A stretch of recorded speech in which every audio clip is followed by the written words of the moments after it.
prefer not to speak about the days I worked for Coca-Cola. However, I feel it is my duty to reveal the 6 secrets of this wicked corporation. They were willing to torment people, use them as puppets, torture them, and even take their lives, just to assure their business stayed on top.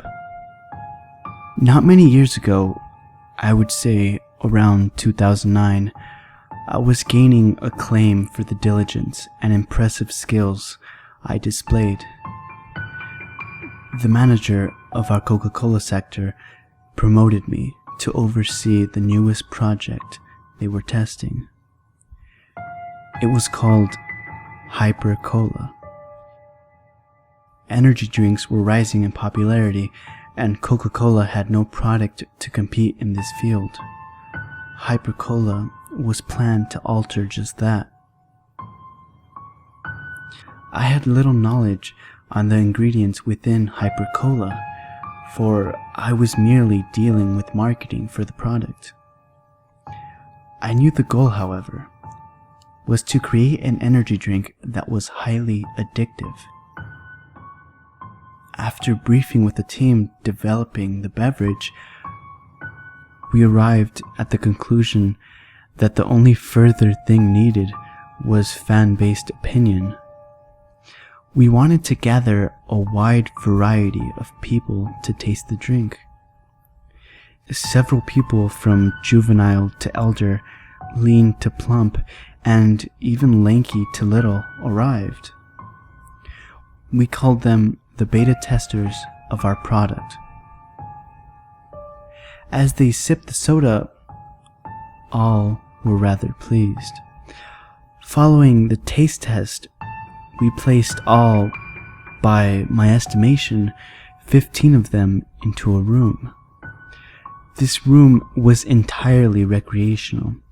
It possessed 2 basketball hoops, had slides streaming and twirling on the walls, and even offered several frisbees to toss. The area was quite vast and offered plenty of room for exercise. We all peered through the window in interest to see how active Hyper Cola caused them to be. We saw the elder people speed walk and stand taller, seeming more active. The juvenile younger people performed highly energetic activities, and strangely, one of the shorter beta testers stood in a corner, staring at a wall. It looked rather peculiar, but it appeared the drink had made every other person display much more enthusiasm. There was an older couple jogging, 2 younger brothers and sisters tossing the frisbee, and even 2 middle-aged friends competing against each other in a game of one-on-one. But now there stood 2 people fixated on the corner, backs to us. The second person that accompanied the original was much older, looking to be in their 60s at least. Both of the figures were rather short, and they stood looking lifeless and hunched over. We wondered if they had been exhausted by the drink or if they just decided to take a break. We weren't sure, but it gave me an unsettling feeling, and I could tell something was off. We decided to send an employee in to check on the 2 that stood in the corner. As he trekked through the open room, people looked to be getting more and more exhausted. In fact, on his voyage to the 2 standing in the corner, I noticed at least 3 more joined them. It looked as if this activity was slowly growing into the majority. Once our employee reached the group of beta testers, we all kept our eyes fixated on the area. He slowly shifted his arms to the air as he gazed directly to the back of a juvenile girl. He lightly tapped her shoulder, resting only his index finger on her. He spoke, asking, "Ma'am, are you okay?" The girl turned. Her appearance was revolting. She stood there staring directly to the employee, gazing her blood-red eyes incontestably at him. She licked her pale white skin with an unaltered grin. Her lips stretched to each side of her face. Her eyelids widened, and her pupils soon encompassed the borders of her eyes. Pupils dilated, lips flaking, and skin empty of color. She spoke. "Help." Her message was delivered with an uneasy tone as she trembled. This was all she could manage to say before collapsing to the floor. More of the people piled in, and quickly the entire group lay staring at the corner of this room. All of the employees quickly brought the patients to quarantined rooms. Once in the separated rooms, these patients only seemed to look nearer and nearer to death.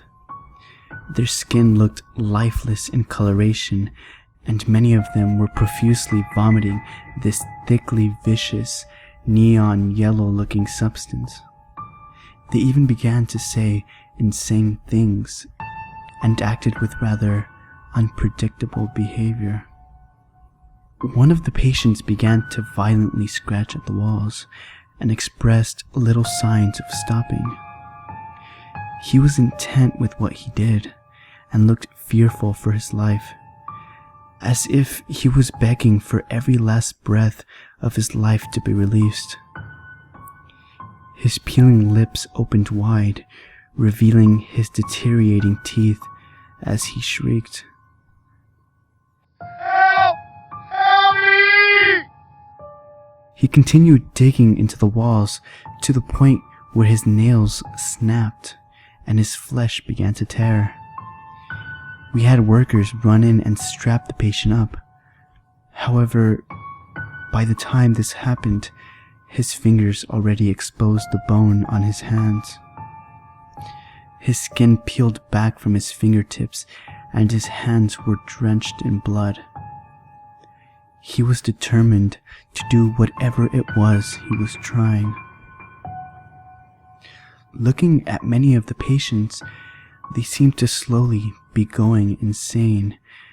They all rummaged through their rooms, dozed in sweat. After a day or two, our medical staff conducted tests on these patients. After routine analysis, they confirmed an unknown substance from the drink was causing the patient's brains to rot and decay at a considerable rate. However, the only thing keeping them alive was a major amount of hyperactive chemicals within their beverage. Doctors confirmed that they would be able to solve the issue. However, the drink's effects would forever stay latent in their system. Quickly, the scientists at our company conducted several tests on the beverage, attempting to discover what it was that caused the horrible reaction. Unfortunately, there was no explanation, no evidence anywhere. The company swiftly released the patients who had faced the effects of the drink. However, none of them had any memory of the incident. The entire business stood in shock the next week, and all of us were told to never tell a word of it to anybody. However, unlike the rest of the company, I recently followed the lives of those patients. I researched them and discovered something disheartening. All of them were reported dead after leaving the building. Not a single one was living. That was bad enough. But the disturbing news was they all died on the exact same day. The day matched the expiration date on the original Hyper-Cola bottles. This fact was unnerving to me. The drink was obviously quickly thrown under the rug for its high danger. The company, of course, needed to protect itself, and because of its fame and size, had little trouble in doing so. Coca-Cola quickly deleted all traces of Hyper-Cola anywhere. Speculations of its arrival was disregarded, and articles of it on the internet have been forced to be taken down. Also, as I've stated before, everyone within the industry has refused to speak about it. Everyone, that is, but me. I wouldn't be surprised at all if this was taken down. After all, Coca-Cola has done a magnificent job of masking this outburst from the public.